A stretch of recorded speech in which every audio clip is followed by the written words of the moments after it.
नमस्कार, जोहार। मैं गायत्री शर्मा और आप देख रहे हैं न्यूज पोस्टमार्टम।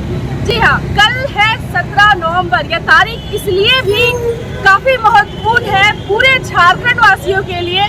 ईडी परिवर्तन निर्देशालय द्वारा भेजा गया समन मुख्यमंत्री को। देश में पहली बार किसी सीएम को ईडी ने समन भेजा है और 17 नवंबर को किसी भी हालत में हेमंत सोरेन, झारखंड के जो अभी वर्तमान सीएम है, उन्हें मौजूद होना पड़ेगा।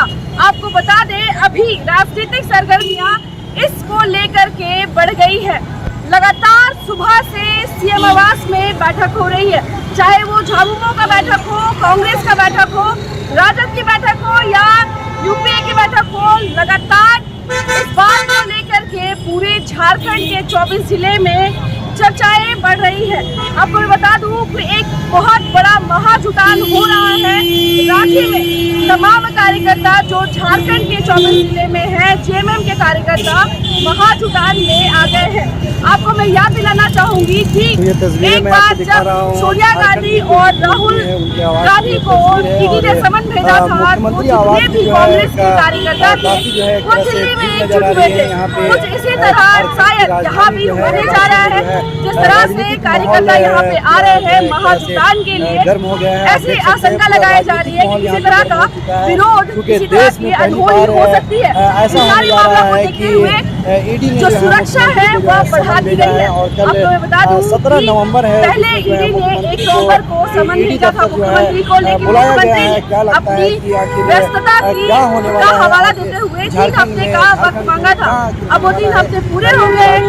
फिर से ईडी ने उन्हें 17 नवंबर को अपने कार्यालय बुलाया है खनन पट्टा मामले में। खनन पट्टा मामला आपसे छुपा नहीं है, तमाम मीडिया में अभी यह सुर्खियों पे छाया हुआ है, क्योंकि देश में पहली बार ऐसा हुआ है कि किसी सीएम को, राज्य के सीएम को समन भेजा गया है। अब देखना यह है कि कल क्या होगा, किस तरह से राजनीतिक पलटवार होगा। अब विरोधियों की बात करें तो वह यह मौका छोड़ना नहीं चाह रहे हैं। बीजेपी लगातार सरकार को घेर रही है, लेकिन हेमंत सरकार के जो हौसले हैं वो बुलंद नजर आ रहे हैं, क्योंकि वह आपदा को अवसर में बदलने की कोशिश कर रहे हैं। कि किस तरह से एक आदिवासी सीएम को यहाँ पे केंद्र में बैठी सरकार घेरने की कोशिश कर रही है और लोगों के जो भावनात्मक जो होती है राजनीतिक रंग देना चाह रहे हैं किसी अवसर की तलाश में।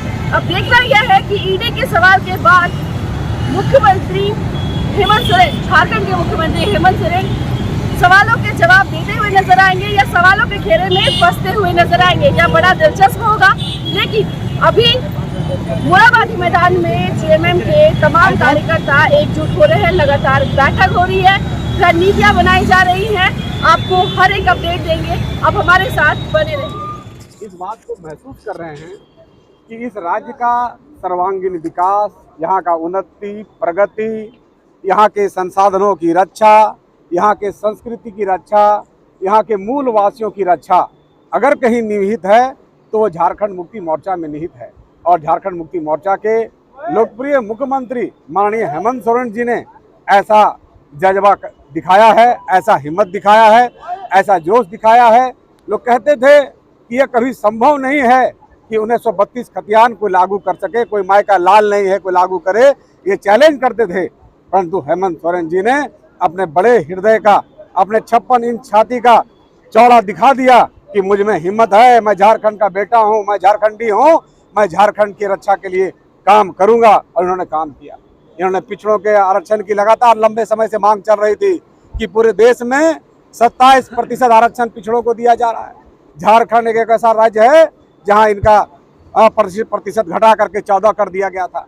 हम लोग लड़ाई लड़ रहे थे, पिछड़ा वर्ग संघर्ष मोर्चा के नाम से लगातार आंदोलन भी कर रहे थे। हमारी बात को कोई नहीं सुनता था।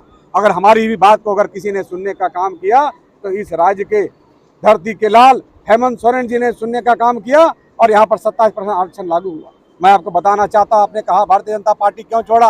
मैंने भारतीय जनता पार्टी के नीचे के नेताओं से लेकर के, प्रदेश के नेताओं से लेकर के, राज्य से राष्ट्र तक के नेताओं को मैंने कहा, हमने सभी से बात किया। हम लोग, हमारी प्रतिनिधिमंडल वहां पहुंचा, पर कोई भी हमारी बात पर ध्यान नहीं देता था, कोई हमारी बात को तरजीह नहीं देता था।